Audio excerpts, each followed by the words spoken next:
Suyalmayman, ketdi qamsiz vallahi.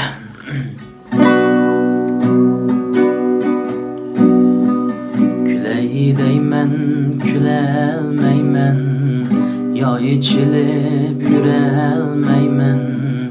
Eslesekla söygümüzni, iş dolgunup yata almaymen.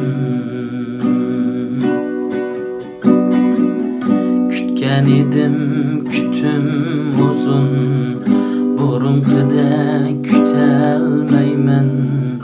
Nakşa etip şu koçandın, emdergiz ütelmeymen.